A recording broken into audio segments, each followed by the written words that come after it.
The Panzer formation was still advancing. Steel columns moved along the road network with practiced precision, engines synchronized by doctrine and confidence rather than noise. Schedules were being met. Maps remained relevant. The front, though tense, had not yet broken. From the German perspective, this was not a moment of crisis, but of momentum maintained. Fuel trucks followed at calculated distance. Ammunition carriers remained untouched. Radios crackled with routine updates, coordinates confirmed, intervals adjusted, movement continuous. Command vehicles stayed in contact, their antennas upright, their authority unquestioned. This was a formation designed not merely to fight, but to move, and it was doing exactly that. Ahead of them, Allied units were thinly spread. Locally outnumbered, they lacked the mass to challenge armor head-on. Defensive positions existed more on paper than in depth. A breakthrough had not yet occurred, but it felt imminent. The balance was delicate, and everyone on the ground understood which way it was leaning. Then something happened that did not fit the pattern. A single strike landed, far beyond the range German commanders considered tactically relevant. There was no warning roar of aircraft, no preparatory barrage, just impact. Not immediately devastating, not spectacular, but precise enough to interrupt something more important than steel. At first, crews struggled to interpret what they were seeing. Damage reports did not match expectations. The strike felt misplaced, almost accidental, but confusion spread faster than fire. Radios went quiet in pockets. Vehicles slowed without orders, columns compressed, then hesitated. Within minutes, movement faltered, not because the formation was destroyed, but because its certainty was. And as engines idled where they were meant to surge forward, a question hung unanswered over the advance. How could a force built for motion be stopped without being fought? This Panzer formation was not a symbol. It was a tool, carefully assembled, deliberately positioned, and intended to decide outcomes rather than illustrate intent. German planners did not measure its value in the number of tanks it contained, but in what it enabled once contact was made. It existed to exploit, to pass through weakness, and to turn a local success into a cascading collapse. Its mission was not to hold ground. Infantry could do that. Artillery could shape it.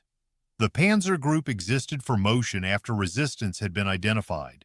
Once committed, it was meant to move faster than opposing headquarters could react, faster than reserves could be redirected, faster than uncertainty could harden into defense. Speed and cohesion were its true weapons. Armor provided protection, but coordination provided power. Tanks advanced not as individuals, but as parts of a system.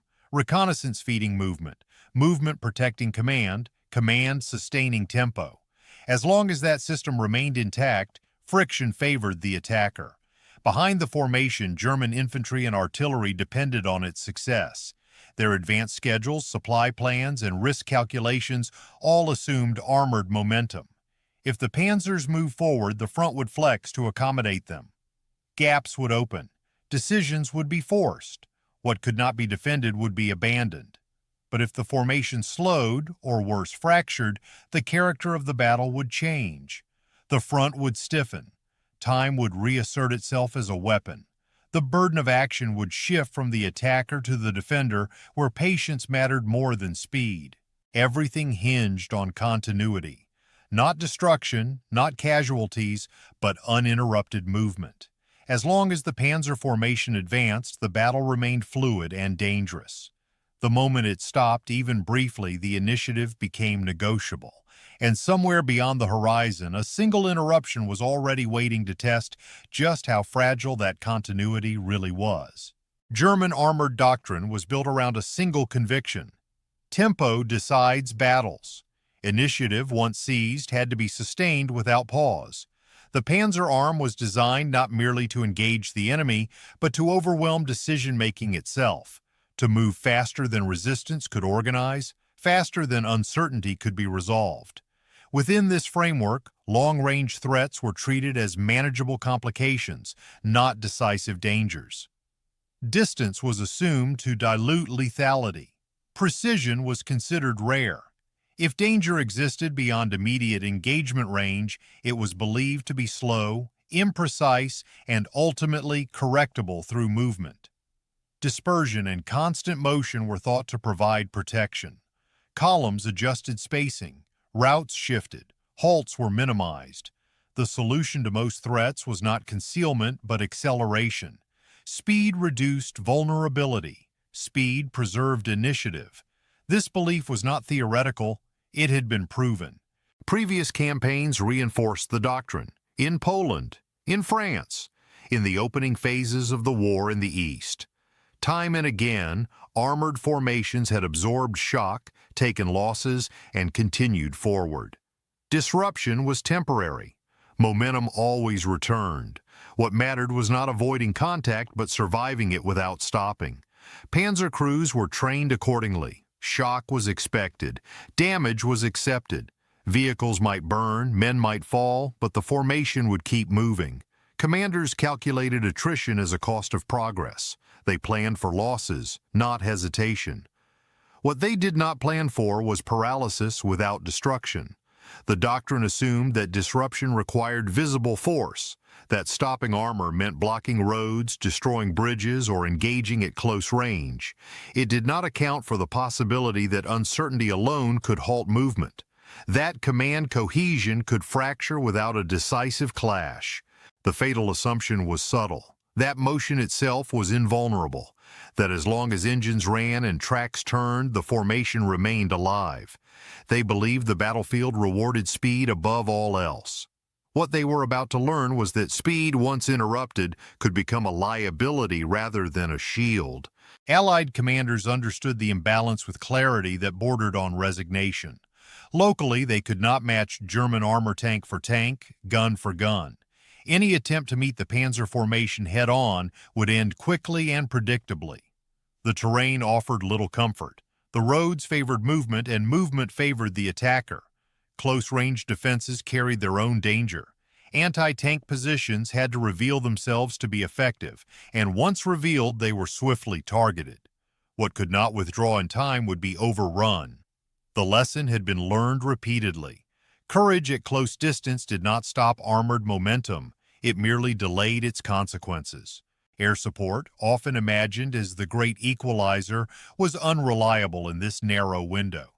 Weather, timing, and competing priorities limited its availability. Even when aircraft appeared, their presence was fleeting. They could harass, damage, unsettle, but they could not guarantee interruption at the precise moment it was needed. Artillery, too, had limits. Its power was undeniable, but its reach into the depth of a fast-moving formation was constrained by observation and time. By the moment coordinates were confirmed, the target had often moved. The guns could punish, but they struggled to paralyze. Gradually, a different understanding emerged. The problem was not destruction, it was interruption. The Panzer formation did not need to be annihilated to be stopped. It only needed to hesitate. One pause, one unanswered order, one moment where movement failed to translate into decision. From this belief, a single idea took shape, one that emphasized range rather than volume, precision instead of saturation. If motion was the enemy's strength, then distance might be its vulnerability. Somewhere along the line of advance, a brief alignment of time, terrain, and opportunity appeared. It would not last long, but if seized, it might do what massed fire could not. And in that fleeting window, the Allies prepared to test whether momentum itself could be brought to a standstill. The weapon that would matter most in this moment was not designed to duel tanks. It was never meant to trade armor for armor or shell for shell at close range. In German planning, it barely registered as a decisive battlefield threat at all. It belonged to a different category: supporting, situational, secondary. Its true advantage lay in reach. Where other systems relied on proximity, this platform operated comfortably at distances most commanders considered tactically irrelevant. It was built to see farther, calculate longer, and strike where reaction time thinned into uncertainty. Protection was minimal. Survival depended on distance, not steel. Accuracy at extreme range defined its purpose. Crews trained not for volume but for restraint. They studied trajectories, wind, timing, and visibility. Each engagement was treated as an exception rather than a rule. Shots were rare. Misses were unacceptable. Most days passed without firing at all. German doctrine underestimated this role. Long-range precision did not fit neatly into established categories of threat. What could not advance with the formation was assumed incapable of shaping it. The belief was consistent and largely unchallenged, until now. For the crews assigned to this platform, patience was as important as skill. They waited for conditions that seldom appeared: predictable movement, compressed formations, exposed command elements. Months of training were built around moments that might never come. This was one of them. Terrain narrowed the advance. Movement synchronized. Communications intensified. For a brief interval, range, visibility, and geometry aligned with preparation. There would be no opportunity to adjust, no second calculation. The weapon had been designed for distance, but distance alone was not enough. It required timing, and as the crosshairs settled and the decision was made, the moment revealed itself not as chance, but as convergence. To preserve speed, the Panzer formation compressed. What doctrine normally kept dispersed was drawn closer together by necessity: narrow roads, shared crossings, and the pressure of time. Vehicles closed their intervals, columns tightened. Efficiency demanded proximity even as it quietly increased vulnerability. Command vehicles moved nearer to the center of the formation, clustering for coordination. Antennas crowded the skyline. Orders flowed faster, more frequently as the advance pressed forward. The need to synchronize movement overrode the instinct to spread out. Control took precedence over caution. The terrain played its part. Rolling ground and limited routes funneled armor into predictable lines of travel. There were only so many ways forward, and the Panzers took the best of them. What had once been fluid became momentarily fixed as geography imposed its own logic on the advance. Radio traffic intensified. Updates overlapped. Corrections followed corrections. Signals units worked continuously to keep pace with the movement they were meant to control. In the noise of coordination, no one considered that communication itself could become a marker. For a brief moment, the formation became visible, not to the naked eye, but to calculation. Speed, spacing, and direction aligned into something measurable. Patterns emerged where chaos was expected. The advance revealed itself just long enough to be understood. Targeting calculations were made once. There was no margin for adjustment. Wind, distance, and timing were folded into a single decision. The crews knew the window was closing even as they worked within it. There would be no second attempt. Movement would soon disperse again, commands would fragment, and the opportunity would vanish as quickly as it appeared.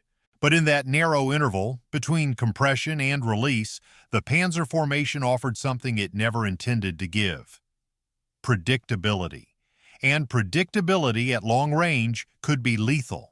The shot was fired from beyond the distance German commanders considered tactically meaningful. There was no immediate sense of engagement, no roar of engines overhead, no incoming barrage to announce intent.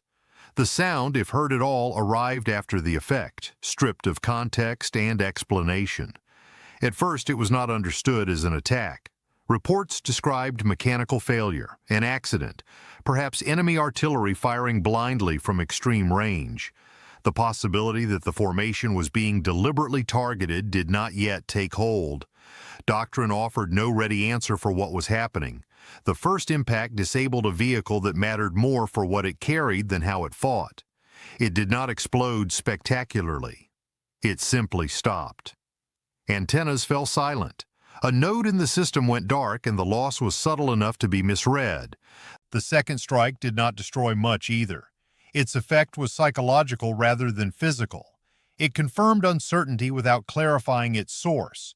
If the first impact could be dismissed, the second could not. Something unseen was reaching into the formation. Radio silence spread unevenly. Some units continued to transmit. Others waited. Channels overlapped, then emptied. Calls went unanswered not because crews were gone, but because no one was certain who should respond. Authority dissolved into caution. Orders were issued, then rescinded. Movement hesitated. Columns slowed without command to do so. Drivers responding to instinct rather than instruction.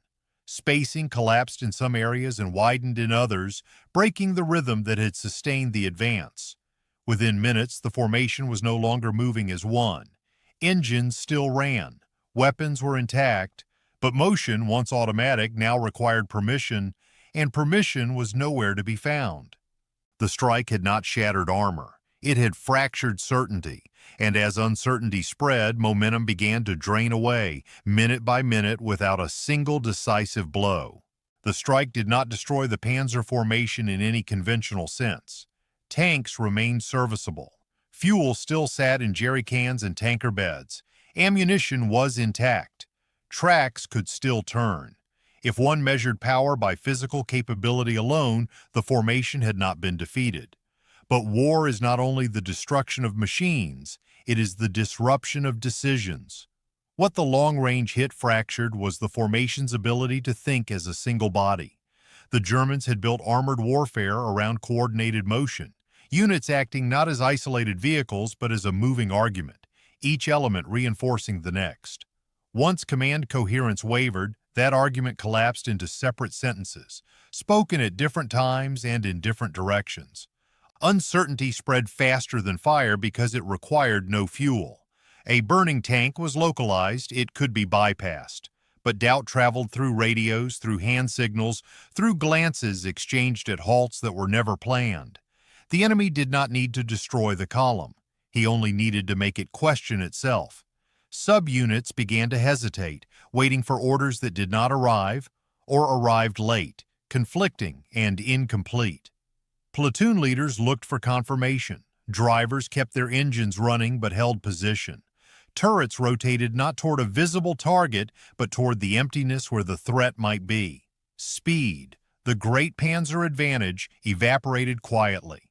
The formation's tempo slowed until it no longer dictated events. Without speed, the Germans lost the ability to force choices upon the enemy. Initiative, the invisible currency of offensive warfare, was spent in minutes without a decisive engagement ever taking place. Caution replaced aggression. Movement became measured, then tentative. Each kilometer demanded reassurance. Each halt felt longer than it was. The formation, built to flow around resistance, began to treat open ground as if it were mined. In the end, what had been mobile became careful. What had been careful became still, and when armor stops moving, it stops being a weapon of breakthrough and becomes something else entirely, waiting to be acted upon. As reports moved up the German chain of command, they began to contradict one another. Some units reported mechanical failures. Others suggested artillery fire from extreme range. A few hinted at a coordinated attack they could not fully describe. None of the accounts aligned cleanly, and without alignment, clarity proved impossible. No clear enemy concentration could be identified. Reconnaissance aircraft saw nothing decisive. Forward observers reported empty ground. There were no massed guns, no advancing infantry, no visible force to fix or destroy. The threat did not present itself in familiar form, and so it resisted familiar solutions. Commanders searched for countermeasures and found none that fit the problem. Dispersion risked further loss of cohesion. Acceleration risked moving blind. Halting invited its own dangers. Each option contradicted the doctrine that had brought them this far. The manuals offered no guidance for an enemy that did not need to be seen. The threat felt invisible, not because it was absent, but because it did not behave like a traditional attacker. It did not pursue. It did not press. It simply existed, somewhere beyond reach, exerting pressure without presence. Time was spent restoring control. Radios were resynchronized, units were repositioned, orders were clarified, rewritten, and reissued. Each correction took minutes. Each minute surrendered initiative. The advance, once fluid, slowed into a series of administrative acts. That time could not be recovered. Momentum, once lost, did not return on command. What had been a forward surge became a cautious alignment. What had been an operation turned into a problem to be managed. By the time command coherence was partially restored, the conditions that had made the advance possible were gone. Resistance had stiffened. Space had closed. Opportunity had passed. The Panzer formation still existed. It was still armed, still capable of fighting. But the advance, the reason it had been assembled in the first place, was effectively over. The moment the Panzer advance slowed, the battlefield began to change shape. The Allies did not need to understand exactly what had happened, only that something had. In war, opportunity often announces itself not as a clear signal, but as a sudden absence of pressure. Allied units exploited the pause with the instinct of forces that had been retreating too long. Orders were issued quickly, not for attack, but for position. Roads that had been clogged with withdrawal began to carry reinforcements forward. Gaps that were expected to open instead narrowed. Defensive lines stabilized in places where stabilization had seemed impossible only hours earlier. A front that had been bending under momentum suddenly held its shape. Small local decisions, an anti-tank gun moved 20 meters, a platoon dug in on higher ground, now mattered more because time had returned to the defenders. Infantry repositioned without the immediate threat of being overtaken. Units that would have been forced to fall back instead turned sideways, creating depth, anchoring flanks, building coherence. The psychological shift was immediate. When armor stops moving, defenders stop thinking in terms of escape. Artillery and air assets were brought forward into positions of influence.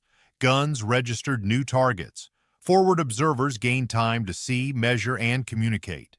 Aircraft, once unreliable as a last-minute rescue, could now be scheduled and coordinated against a slower, more cautious enemy.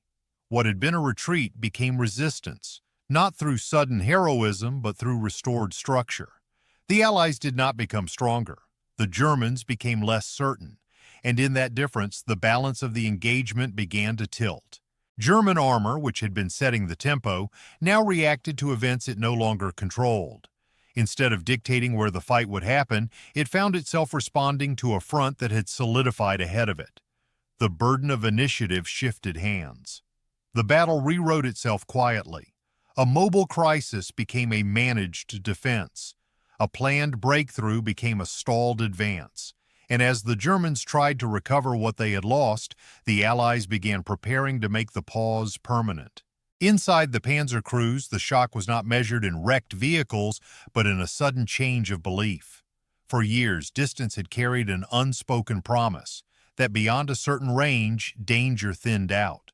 The battlefield was assumed to have edges, and the Panzer arm believed it understood where those edges were.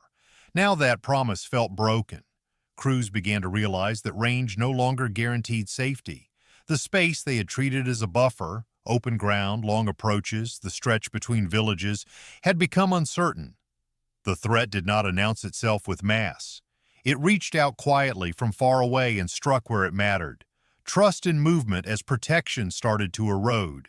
The old instinct, keep rolling, keep tempo, keep initiative, no longer felt like armor. Speed, once a shield, now seemed like exposure. If a strike could land at extreme distance, then motion did not evade danger. It merely carried it forward. Every halt began to feel dangerous, yet every attempt to move felt equally risky. Drivers watched fields and hedgerows with new suspicion.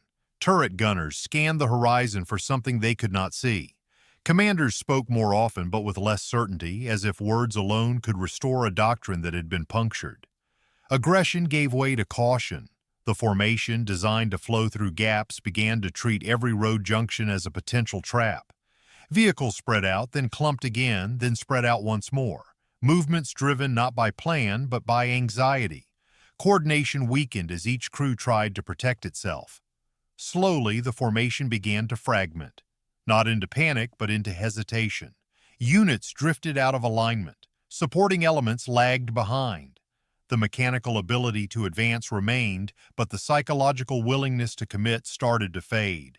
Doctrine no longer provided answers because the problem was not tactical. It was existential. If the battlefield no longer respected the ranges they had counted on, then the entire logic of armored superiority had to be re-examined. And in that silent recalculation, confidence bled away, leaving behind a force that still looked powerful but no longer moved like it believed in itself.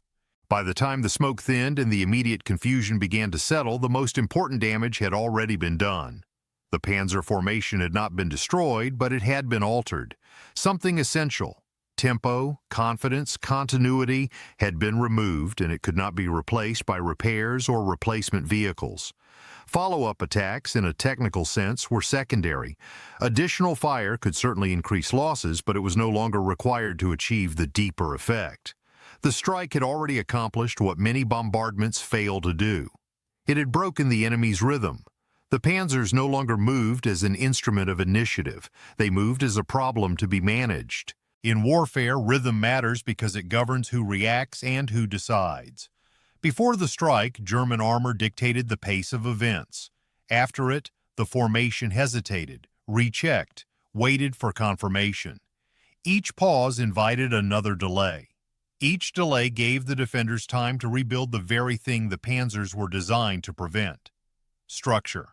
Reinforcements arrived into a front that had unexpectedly stabilized. Units that would have been thrown into retreat instead entered a line that could receive them. Supply routes that would have been cut remained open just long enough to matter. The defenders did not win by superior power, but by being granted minutes they were never meant to have.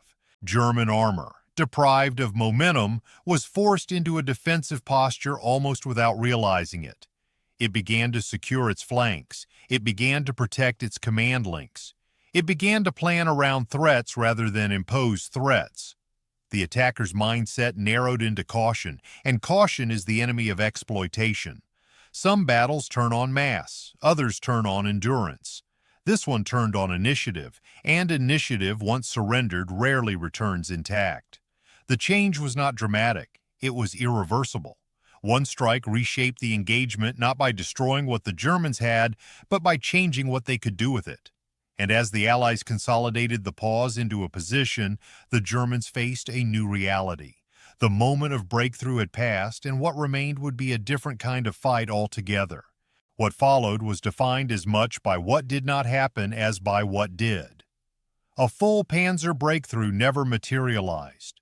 The moment when armored columns might have surged through the line, unraveling defenses in depth, passed quietly and did not return. The front, strained but intact, held. Because of that, Allied casualties were dramatically reduced.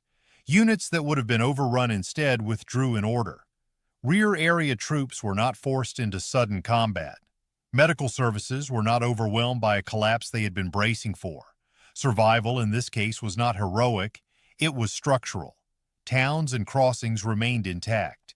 Bridges that would have been seized in the first rush stayed under friendly control. Road junctions that might have become scenes of chaos remained points of movement and supply. Civilians were spared the immediate violence that follows a breakthrough faster than evacuation plans can account for. Most importantly, time was bought at a critical moment. Not hours, but days. Days in which reinforcements could arrive, fortifications could deepen, and plans could be revised. In modern warfare, time is often the most decisive resource, and here it was acquired not through sacrifice, but through interruption. German losses did not disappear. They were delayed. Forced to fight later under worse conditions, German armor faced a battlefield that had hardened against it. What could have been exploited quickly now had to be contested slowly. Losses mounted not in a dash forward, but in grinding engagements that favored the defender. A battle of motion became one of attrition. The rules changed. Speed lost its dominance. Endurance took its place, and endurance in this phase of the war favored the Allies. The consequences extended beyond the map. Commanders revised assumptions. Schedules shifted. Strategic calculations absorbed a new variable. That momentum could be broken without mass destruction. What was avoided that day reshaped what followed, and in doing so, altered the wider campaign in ways no single explosion ever could. In the aftermath, German command searched for technical explanations. Reports focused on calibers, ranges, and mechanical failures. Engineers examined armor penetration. Signals officers reviewed radio logs. The assumption was that a material flaw had been exposed, and that material solutions could restore advantage. The conclusion was comforting and therefore misleading. What German doctrine struggled to confront was that the disruption had not come from superior firepower, but from timing and perception. The strike succeeded not because it destroyed more, but because it struck when certainty was most fragile. This was not a failure of protection. It was a failure of assumption. Allied command drew a different lesson. They studied the sequence rather than the damage, the moment of compression, the pause, the psychological aftershock. What mattered was not how much force had been applied, but how precisely it had been placed within the enemy's decision cycle. The lesson was not firepower, but disruption. From this realization, modern warfare edged further away from the idea of isolated units clashing symmetrically. Power began to be understood as systemic. Command links mattered as much as weapons. Tempo became as decisive as mass. A formation could be rendered ineffective without being destroyed if its internal logic could be interrupted. Command vulnerability emerged as a central concern. Not just the loss of headquarters, but the erosion of confidence within them. The ability to see, decide, and act in sequence became more valuable than raw strength. Doctrine slowly adapted, even if it did not yet fully understand what it was adapting to. Range, once a secondary consideration, redefined power. Distance no longer meant safety or irrelevance. It meant opportunity. The battlefield stretched, not just physically but cognitively. Decisions were now exposed long before contact. The future did not announce itself with spectacle. It arrived quietly, embedded in after-action reports and revised manuals. And while armies debated the reasons, the battlefield had already changed, rewarding those who could break systems rather than shatter steel. The strike did not destroy the Panzers. Steel remained intact. Guns still functioned. Crews were alive, trained, and capable. By every traditional measure, the formation survived. Yet survival in this case concealed a deeper loss, one that could not be repaired or replaced. What was destroyed was certainty. For years, German armored doctrine had relied on a simple promise, that momentum could be protected, that speed could substitute for security, that initiative, once seized, could be carried forward through shock and resistance alike. That promise dissolved in a matter of minutes, not under overwhelming fire, but under precise interruption. Armor survived, but purpose did not. The formation remained present on the battlefield, yet no longer imposed itself upon it. The ability to decide events, to force reactions, to dictate tempo, these vanished quietly. What remained was movement without confidence, power without direction. The battle did not turn on numbers. It did not hinge on superiority of force or weight of material. It turned on timing, on the precise moment when motion compressed, when command clustered, when belief briefly outpaced caution. One decision, one shot, one moment, applied not against armor but against expectation. History pivoted without spectacle. There was no decisive explosion to mark the shift, no dramatic collapse to signal reversal. The change unfolded in hesitation, in pauses that lasted seconds and then minutes until minutes became permanence. The battlefield did not erupt, it settled. And in that settling, the logic of the engagement reversed. What had been designed to exploit weakness became vulnerable to patience. What had been built to outrun resistance found itself waiting for permission to move. They built the formation to keep moving. One distant strike taught it how to stop.